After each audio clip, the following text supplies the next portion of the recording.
Alhamdulillah, saya ulangi lagi.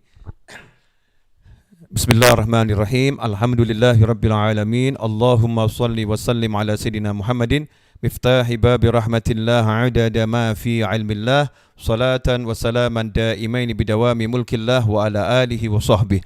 Allahumma shalli ala sayidina Muhammadin salatan taftahu biha lana futuhal arifin wa tufaqihuna biha fid din wa ala alihi wa sahbihi. Assalamualaikum warahmatullahi wabarakatuh.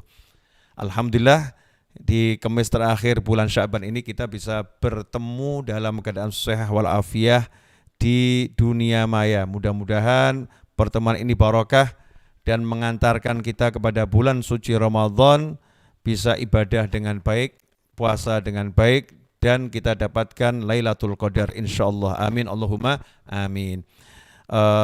Dimanapun berada, baik yang ada di Zoom saat ini ataupun kawan-kawan di YouTube, kita akan membahas tentang amalan wali, yang mana juga itu tentunya amalan Nabi Muhammad SAW selama bulan suci Ramadan. Di akhir bulan Sya'ban, Nabi Muhammad SAW, kekasih kita semua, menyampaikan briefing, menyampaikan pengarahan kepada para sahabat tentang satu bulan yang sangat agung yang akan mereka masuki, yang datang kepada mereka semua. Tentunya ketika Nabi Muhammad SAW bersabda kepada para sahabat, kita harus merasakan bahwasannya Rasul lagi bicara dengan kita. Ya, kita harus merasa ucapan itu ditujukan kepada kita semua. Rasulullah menyatakan, qad adhallakum syahrun azim. Ya ayuhan nas, qad adhallakum syahrun azim. Atau kama qala sallallahu. Hei umat manusia, sesungguhnya telah tiba kepada kalian semua bulan yang sangat agung. Di ambang pintu, ya, ada bulan yang sangat agung menaungi kita semua. Syahrun mubarakun, bulan yang penuh barakah, bulan yang di dalamnya ada satu malam yang lebih mulia dari 1000 bulan, yang mana Allah jadikan puasa di siang harinya sebuah kewajiban, dan kemudian sholat malamnya sebagai amalan-amalan tatawwu, amalan sunnah. Siapa yang mendekatkan diri kepada Allah dengan satu kebaikan di bulan tersebut, atau melaksanakan satu kewajiban, maka yang melaksanakan satu kewajiban mendapatkan pahala seperti melakukan 70 kewajiban di bulan yang lain. Wa huwa syahrus sabr. Ramadan adalah bulan sabar, was-sabru thawabuhul jannah, dan sabar pahalanya adalah surga. Wa syahrul muwasah. Ramadan bulan tolong menolong. Wa syahrun yuzadu fihi fi rizqil mu'min. Bulan yang di dalamnya rezeki mukmin ditambah oleh Allah Subhanahu wa taala. Faman fattara fihi shaiman, barang siapa di bulan itu memberi santapan seseorang yang digunakan untuk membatalkan puasanya saat berbuka, kana maghfiratan li dzunubihi wa itqara qabatihi minan nar, maka yang dia lakukan itu menjadi ampunan untuk dosa-dosanya dan membebaskan dia dari siksa api neraka. Dan dia pun wa kana lahu mithlu ajrihi min ghairi an yanqusa min ajri syai', dia pun akan mendapatkan pahala puasa orang yang berpuasa tersebut tanpa mengurangi pahala puasa orang itu. Qalu laisa kuluna yajidu ma yufattiru shaim. Para sahabat pun berkata kepada Nabi Muhammad SAW, wahai Rasulullah, tidak semua orang di antara kita ini, tidak semua orang di antara kami punya sesuatu yang bisa digunakan untuk membatalkan atau sebagai hidangan untuk membatalkan puasa seseorang. Qala yu'tillahu hadza thawab liman fattara shaiman ala tamratin aw syarbati ma'in aw madghati laban. Rasul pun menyatakan SAW, Allah memberikan semua pahala tersebut kepada seseorang yang memberi santapan seseorang yang berpuasa dikala dia tiba waktu berbuka digunakan untuk batalkan puasanya, walaupun hanya ala tamratin, sebutir korma, kemudian seteguk air, ataupun sesesap susu, ya, cuman seteguk susu. Ini kurang lebih makna hadisnya seperti itu. Au kama qala sallallahu alaihi wasallam. Masih banyak lanjutan hadisnya, tapi pada sore hari ini kita enggak akan bahas semua hadis tersebut. Saya ingin mengambil beberapa poin yang mudah-mudahan ini bisa menjadi ingatan buat saya pribadi dan antum semua dimanapun berada. Yaitu sebelum masuk bulan suci Ramadan, Nabi Muhammad SAW secara khusus ya mengumpulkan sahabat beliau SAW dan memberitahu ini nih sebentar lagi ada bulan yang agung, bulan yang luar biasa. Menyadarkan akan nilai bulan yang akan dilalui. Mungkin ini yang sekarang belum kita lakukan. Jadi kita ini Ramadan datang seperti ya Ramadan gitu. Belum mengumpulkan anak-anak kita, nggak mengumpulkan pasangan hidup kita, nggak mengumpulkan sahabat kita, dan mengkondisikan hatinya, pikirannya, ya, semuanya dikondisikan agar sadar ini nih besok, ini bulan agung loh nih ya, ini bulan luar biasa loh nih, ini bukan sembarangan, ini bulan yang dahsyat loh ya, ini bulan yang dahsyat. Itu di dalamnya ada satu malam yang lebih mulia dari 1000 bulan. Ya, satu malam yang lebih mulia dari 1000 bulan.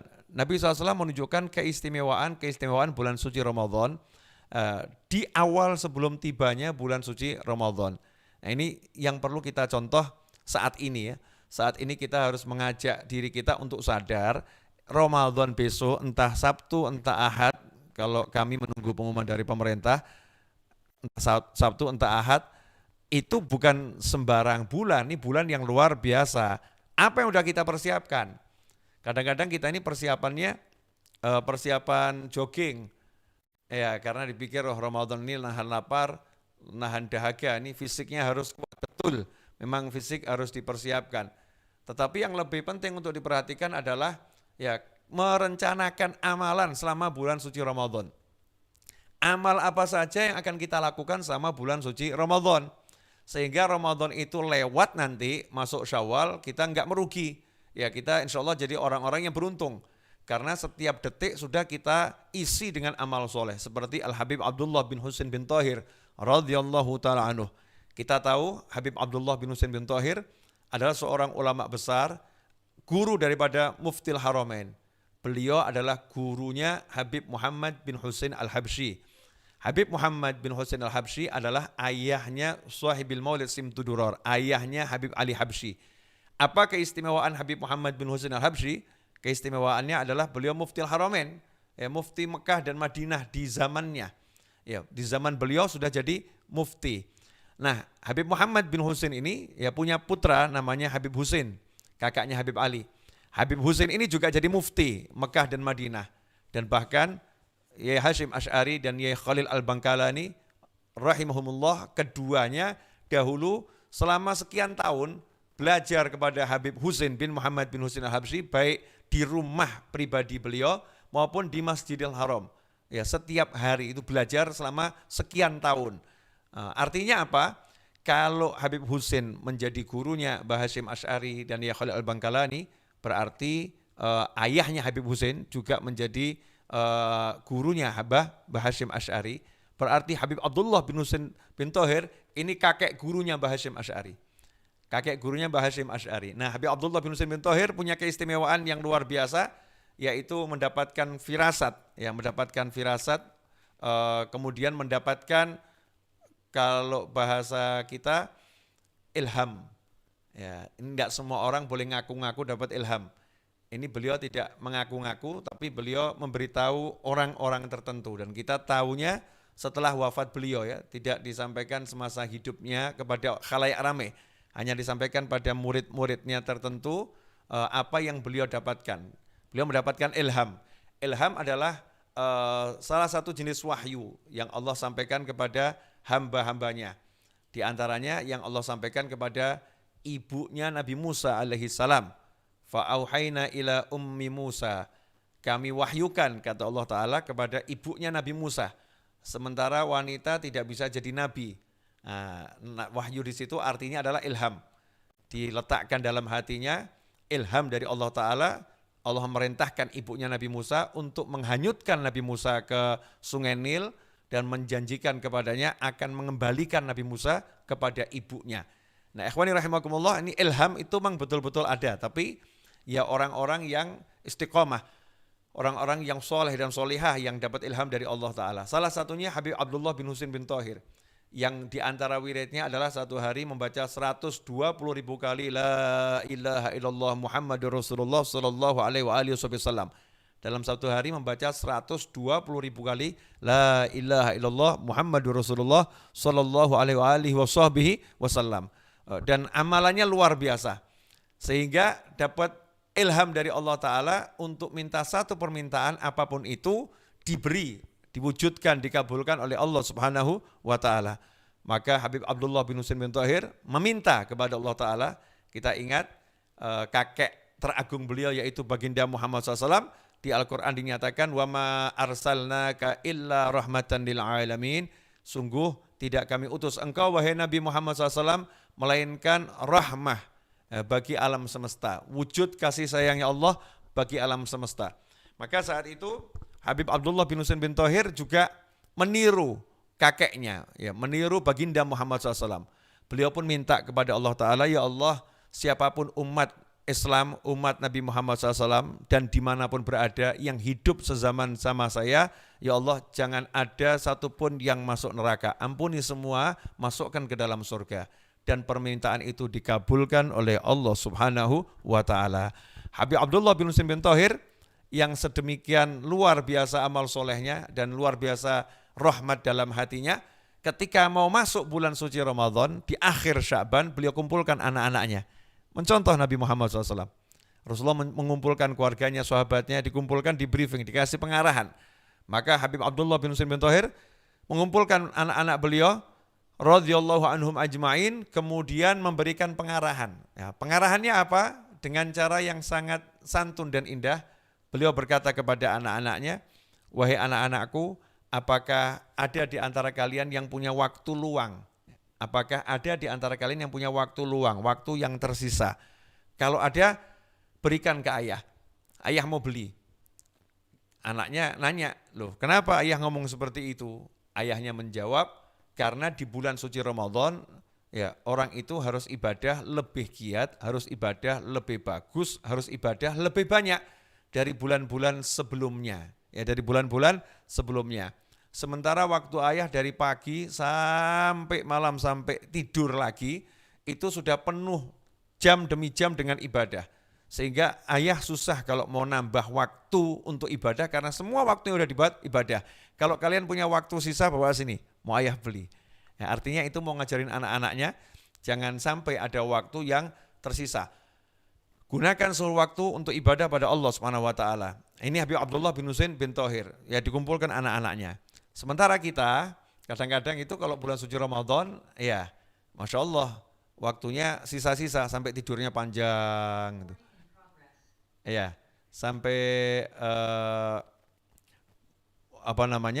tidurnya panjang. Kemudian berdalih naumus shaim ibadah, tidurnya orang yang puasa ibadah. Ini dalil yang nggak benar ya.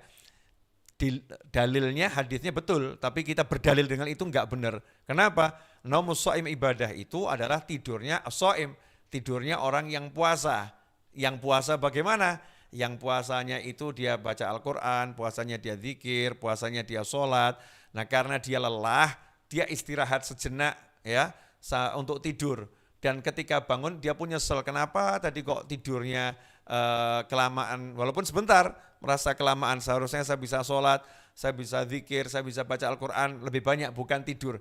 Dia nyesel seperti itu. Nah orang yang seperti ini tidurnya adalah ibadah di bulan suci Ramadan. Nah kalau kita kan enggak, di Ramadan tidurnya lebih banyak daripada di luar Ramadan. Nah ini enggak masuk dalam kategori hadis yang dimaksud oleh baginda Muhammad sallallahu alaihi wasallam. Kemudian pemanfaatan waktu yang lain. Kita masih banyak waktu, kalau istilahnya orang, yuk ngabuburit, atau yuk jalan-jalan sore, menjelang berbuka, habiskan waktu, ya yuk habiskan waktu. Masya Allah, waktu mau dihabiskan untuk hal-hal yang nggak manfaat atau kurang manfaat. Sementara para ulama tanya, kamu punya waktu luang nggak, bawa sini, kami mau beli, mau dipakai untuk ibadah. Nah ikhwani rahimakumullah, ini salah satu contoh apa yang dilakukan oleh para wali dan dilakukan oleh baginda Muhammad SAW ketika mau masuk bulan suci Ramadan. Menyadarkan diri dan keluarga di depan ada bulan yang sangat agung. Nah ini yang saya ingin kita semua menjadi duta-duta Rasulullah SAW menyampaikan pada keluarga kita masing-masing, ini Ramadan, ini bulan yang hebat loh, ini bulan yang luar biasa. Sampai-sampai orang-orang terdahulu itu kalau di bulan Syawal, kita tahu Ramadan, Syawal ya, di bulan Syawal itu sudah membuat perencanaan untuk Ramadan berikutnya. Ya, orang-orang soleh terdahulu itu kalau masuk bulan Syawal, tanggal 1 Syawal sudah buat perencanaan ya, sudah di-manage sedemikian rupa hidupnya. Nanti Ramadan tahun depan ya akan bagaimana, itu udah dipersiapkan dari hatinya, fisiknya, ekonominya, sehingga beliau-beliau di bulan Syawal, Dzulqa'dah, Dzulhijjah, Muharram sudah menabung. Ya, menabung kasnya diisi. Ini kas untuk Ramadan, tabungan untuk Ramadan. Selama bulan suci Ramadan pensiun, istirahat, enggak bekerja. Ya, bukan karena malas, bukan karena enggak mau bekerja, tapi sudah cukup penghasilan untuk Ramadan sudah ada. Karena menabung sejak tanggal 1 Syawal, Dzulqa'dah, Dzulhijjah, Muharram, Safar, Rabiul Awwal, Rabiul Akhir, terus ya sampai Sya'ban. Nah, di Ramadan tabungannya dibuka, digunakan untuk hidup selama bulan suci Ramadan, untuk amal, ya untuk sedekah dan lain sebagainya.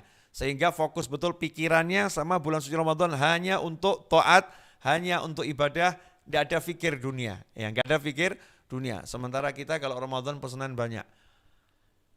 Ya, pesanan banyak, sibuk, ya waktu terpakai untuk cari uang, bukan nggak boleh, ya, tapi cuma beda cara memanagenya.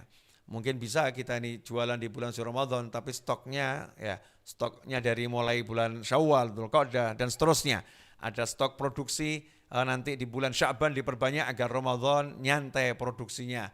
Sehingga bisa fokus untuk ibadah. Belum terlambat, masih ada 1 atau 2 hari ya, wallahu a'lam, untuk memperbaiki persiapan kita menyambut bulan suci Ramadan.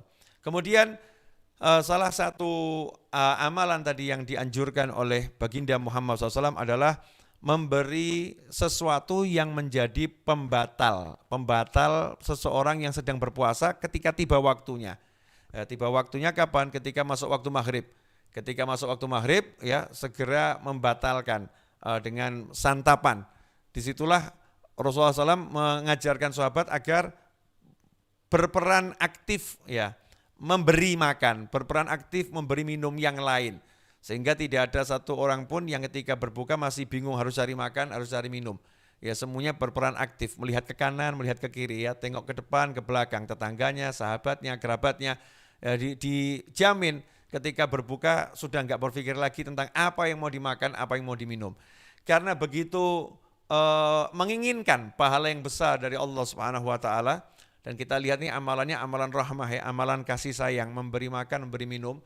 Para sahabat saat itu dengan kerendahan hatinya, dengan kejujurannya, dengan kepolosan beliau radhiyallahu anhu ajmain mengatakan, ya Rasulullah, tidak setiap orang dari kami punya sesuatu yang bisa diberikan untuk makan seorang dikala berbuka. Ya Allah, sahabatnya Rasulullah SAW mau berbuka, enggak punya makanan, enggak punya santapan, ya, tapi masih bersemangat, ya, ingin berbagi dengan yang lain. Sementara kita ini full dengan makanan, mungkin kita kurang berpikir bagaimana caranya berbagi dengan yang lain. Saat itulah Rasulullah SAW mengatakan kepada para sahabat, Allah memberikan semua pahala tersebut kepada seorang yang memberikan walaupun seteguk air, walaupun cuman sesecap susu, ya, walaupun sebutir kurma, dapat pahala yang sama dengan orang yang punya harta yang banyak, orang yang punya makanan yang banyak yang dibagi-bagikan. Rasulullah SAW memberikan semangat, memberikan dorongan kepada para sahabat. Spiritnya itu, semangatnya adalah memberi makan yang lain, beri minum yang lain, berjuang untuk memberi, bukan menunggu untuk menerima. Berjuang untuk memberi, bukan menunggu untuk menerima. Rasul enggak mengatakan kepada para sahabat tadi. Kita lihat hadis ini, ya, coba digaris bawahi, kasih bold, ya, merah, ya, tanda pentung nih buat kita perhatian. Allahumma sholli wa sallim alaihi. Ketika sahabat beliau mengatakan sallallahu wa radhiyallahu anhum ajmain, kami, ya, tidak setiap orang dari kami punya sesuatu untuk memberi makan yang lain Rasulullah SAW. Rasul enggak mengatakan, oh kalian enggak mampu, oh kalian termasuk orang susah, kalian termasuk fuqara wal masakin, kalian tuh jatahnya menerima bukan memberi. Oh, kalian itu jangan maksakan diri. Ya udah, terima kenyataan, memang kalian enggak punya. Ya udah, orang yang terima sama kok dengan yang memberi. Nabi SAW nggak berkata seperti itu. Rasulullah nggak mengajarkan seperti itu. Tapi Rasul SAW mengajarkan umatnya untuk menjadi seseorang yang punya jiwa besar.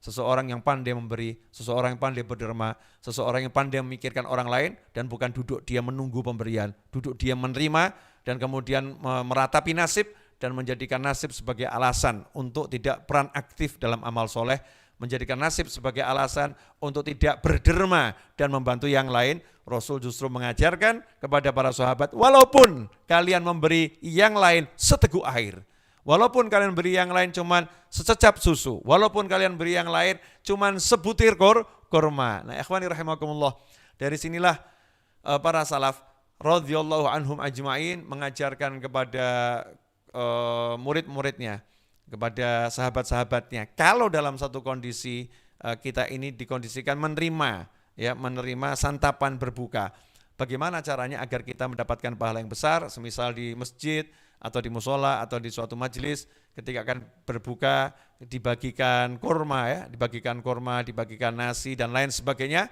maka sesaat sebelum adzan saling tukar yang kita miliki dengan samping kita. Sama-sama ini satu bungkus sama, bungkusannya kotaknya sama, kardusnya sama, isinya sama.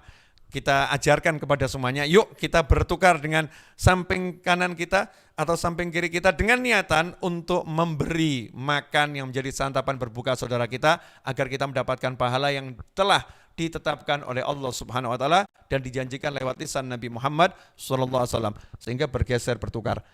Punya saya serahkan ke sebelah saya, punya sebelah saya diserahkan ke saya. Itu berlaku satu masjid, satu musola, satu majelis, sehingga tidak ada di hari itu di masjid orang yang menerima pemberian, tetapi ada orang yang menerima dan bisa memberi kepada yang lain. Ya, orang yang menerima dan bisa memberi kepada yang lain. Ikhwani rahimakumullah.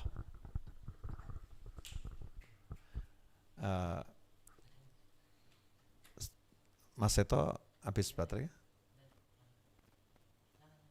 Oke, lanjut ya. Lihat kamera saya ini.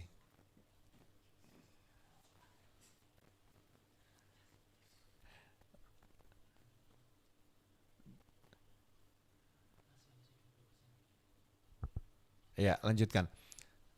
Mohon maaf ini karena di ruang saya ngajar ini Mas Seto tertidur, jadi nggak memonitor handphone saya. Lanjut. Jadi satu masjid, satu musola, satu ruangan, semuanya berbagi. Ini kan sesuatu yang sangat indah yang diajarkan oleh Nabi Muhammad SAW lewat tadi motivasi beliau SAW kepada para sahabat, meskipun nggak punya, tidak diajari untuk menyerah. Tapi ketika sahabat menunjukkan memang ketidakmampuannya, Nabi SAW menunjukkan kamu harus jadi orang yang punya jiwa memberi, bukan punya jiwa untuk meminta. Nah, ikhwani rahimakumullah, dalam sebuah hadis yang diriwayatkan oleh Imam Bukhari dan Muslim dan dicantumkan pula dalam kitab Riyadhus Shalihin, di Riyadhus Shalihin itu hadis yang ke 1225 ya, 1225, wa an Ibnu Abbas radhiyallahu anhuma qala kana Rasulullah SAW ajwadan nas wa kana ajwadu ma yakunu fi Ramadan hina yalqahu Jibril wa kana yalqahu Jibrilu fi kulli lailatin min Ramadan fayudarisuhul Qur'an. Fala Rasulullah SAW hina yalqahu Jibrilu ajwadu bil khair min narrihil mursalah, muttafaqun alaih. Ini dikatakan oleh Sayyidina Abdullah bin Abbas radhiyallahu taala anhuma bahwasanya dahulu Rasulullah SAW adalah manusia yang paling dermawan. Jadi manusia yang paling dermawan adalah baginda Muhammad sallallahu alaihi wasallam. Wa kana ajwadu ma yakunu fi Ramadan. Dan Rasulullah SAW itu paling dermawan adalah di bulan suci Ramadan, yaitu hina yalqahu Jibril, ketika bertemu dengan malaikat Jibril alaihi salam. Wa kana yalqahu Jibrilu fi kulli lailatin min Ramadan, dan malaikat Jibril menemui Nabi Muhammad SAW di bulan Ramadan setiap malam. Jadi setiap malam malaikat Jibril mendatangi Nabi Muhammad SAW, kemudian fayudari suhul Quran. Beliau mengajak Nabi SAW untuk tadarus membaca Al-Quran. Jadi membaca secara bergantian. Satu membaca, satu mendengarkan, dan seterusnya. Itu namanya tadarus. Fala Rasulullah SAW, dan Rasulullah SAW sungguh ketika bertemu dengan malaikat Jibril alaihissalam, beliau adalah manusia yang paling dermawan dengan kebaikan. Sifat kedermawanan beliau itu dikatakan lebih dermawan daripada angin yang berhembus. Jadi angin berhembus ini kan simbol kedermawanan, di mana angin memberikan kehidupan, ya membawa banyak kebaikan. Kemudian ada tanaman-tanaman itu yang tidak bisa tidak bisa tumbuh ya dan berkembang kecuali kalau benihnya itu dibawa angin, ya ditaburkan kepada tanaman yang lain. Rasulullah SAW lebih dermawan dari angin, ya lebih dermawan dari angin. Ikhwani rahimakumullah, hadis ini memang pendek ya, singkat, tapi di dalamnya banyak pelajaran. Yang pertama yang ditekankan oleh Sayyidina Abdullah bin Abbas radhiyallahu ta'ala anhuma, beliau menceritakan kalau Rasulullah SAW itu manusia yang paling dermawan. Jadi kedermawanan itu sifatnya Nabi, ya sifatnya Rasul. Makanya dikatakan tidak mungkin ada wali kok tidak dermawan. Nah ini kalau ada orang ngaku wali tapi bakhil, maka dia bukan wali, gagal jadi wali demi hukum ya. Itu gagal jadi wali demi hukum. Kenapa seperti itu? Karena memang Nabi SAW adalah manusia yang paling dermawan, sehingga pewarisnya Rasulullah SAW menjadi orang yang paling dermawan. Ya, orang yang paling dermawan. Itu sifat-sifatnya wali Allah, menjadi manusia yang dermawan. Kemudian yang kedua, Rasulullah paling dermawan di bulan Ramadan. Nah, ini menunjukkan kalau ada waktu-waktu yang memang kalau di waktu mulia kita dianjurkan untuk lebih dermawan. Makanya kalau setiap Senin kita sodakoh banyak, karena itu waktu lahirnya Nabi Muhammad SAW, bagus. Atau kemudian kita Selasa sodakoh, Rabu sodakoh, Kamis sodakoh, Jumat kita sedekah, karena itu adalah hari rayanya umat Islam. Sayyidul Ayyam, pemimpinnya semua hari. Kalau Jumat sedekahnya mau lebih banyak, ya misal seperti itu, bagus-bagus saja. Karena memang ada bulan, waktu, hari, jam yang memang itu menjadi kita dianjurkan lebih banyak bersedekah, karena waktu itu lebih utama, waktu itu lebih mulia, ya waktu itu lebih bernilai dibandingkan waktu-waktu yang lain. Kemudian ikhwani rahimakumullah, hina yalqahu Jibril, Nabi SAW sangat dermawan melebihi waktu-waktu yang lain adalah ketika bertemu dengan malaikat Jibril alaihissalam. Di sini ada pelajaran, kalau ketemu orang soleh, ya ketemu orang yang baik, kita dianjurkan bersikap lebih dermawan. Ya, ketemu orang soleh, kita dianjurkan melakukan lebih banyak kebajikan, ya melakukan lebih banyak kebaikan. Kemudian juga dalam hadis ini ada pelajaran, malaikat Jibril alaihissalam ketemu dengan Rasulullah SAW setiap malam. Nah, ini dalil bahwasanya kita boleh mengunjungi orang soleh, sering mengunjungi orang soleh dengan catatan tidak mengganggu. Ya, mengunjungi orang soleh itu sering dengan catatan tidak mengganggu. Nah, kalau sering mengganggu itu tidak boleh. Tapi kalau sering tidak mengganggu maka itu dianjurkan. Dalilnya adalah ya ini, malaikat Jibril alaihissalam setiap malam ya bertemu dengan Nabi Muhammad SAW. Rasulullah senang ya kedatangan malaikat Jibril. Nah, kita perlu sadar diri, kalau kita sering-sering main ke rumahnya orang soleh, ini orang solehnya senang enggak sama kita? Nah, repotnya nanti kalau sampai orang solehnya bosan sama kita. Nah, jangan sampai orang solehnya bosan sama kita karena kita ganggu waktunya, ya kita mengganggu kegiatannya dan lain sebagainya. Kemudian fayudari suhul Quran. Rasulullah SAW tadarus membaca Al-Quran bersama malaikat Jibril alaihissalam. Nah, di sini ada pelajaran agar kita di bulan suci Ramadan lebih banyak membaca Al-Quran. Ya, di bulan suci Ramadan lebih banyak membaca Al-Quran. Makanya Imam Syafi'i kalau Ramadan satu hari khatam 2 kali. Satu di malam hari, satu di siang hari, dan semuanya dalam sholat. Habib Ali Al-Habsyi dalam sholat tarawihnya bersama masyarakat umum di masjid beliau, sebelum membangun masjid Riyadh dahulu, beliau kalau sholat tarawih satu hari itu sekali tarawih 10 juz, sehingga 3 hari sekali khatam. Nah, ibadah yang paling utama untuk dilakukan dari zikir dan doa sama bulan suci Ramadan adalah memperbanyak qiraatul Quran. Jadi kita ibadah yang lain jalan, tapi qiraatul Qur'annya diperbanyak. Nah, ini yang dianjurkan untuk dilakukan di bulan suci Ramadan. Ikhwani rahimakumullah, singkatnya, Ramadan adalah bulan yang penuh kebajikan. Mari kita siapkan diri kita ya untuk apa? Banyak berderma, banyak membantu, ya banyak menolong orang dan banyak membaca Al-Qur'an. Kemudian mengunjungi orang-orang yang soleh untuk sama-sama tadarus Al-Qur'an, ya membahas Al-Qur'an. Inilah yang dilakukan oleh Nabi Muhammad sallallahu alaihi wasallam bersama malaikat Jibril dan juga bagaimana Rasul bersama para sahabat. Nah, ikhwani rahimakumullah, alhamdulillah sudah cukup banyak saya sampaikan, kurang lebih 40 menit ya, kurang lebih hampir 40 menit secara total saya udah berbicara, atau kurang lebih 33 menit ya berbicara. Mudah-mudahan ini manfaat ya, mudah-mudahan manfaat, dan insya Allah kita bisa bertemu lain kesempatan dalam keadaan yang lebih bagus insya Allah.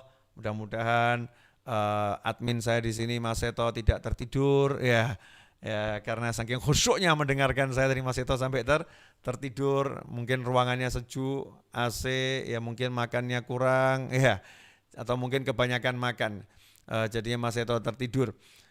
Dan mudah-mudahan juga tidak ada gangguan koneksi internet. Tadi di awal terjadi gangguan koneksi internet. Memang itu aneh bin ajaibnya ya, subhanallah. Kalau sudah pas mulai saya mau ngajar itu ya ada saja yang terjadi gitu ya, gangguan-gangguan itu. Ada sesuatu yang terjadi. Itu tanda katanya kalau ada godaan itu atau ada gangguan, tanda kalau amal kita itu insya Allah bernilai ya, ada tantangannya gitu, ada tantangannya. Mudah-mudahan barokah manfaat. Kurang lebih mohon maaf. Insya Allah kita ketemu lagi di lain waktu. Wal afu minkum. Wassallallahu ala sayyidina Muhammadin wa alihi wasallam walhamdulillahi rabbil alamin. Wassalamualaikum warahmatullahi wabarakatuh.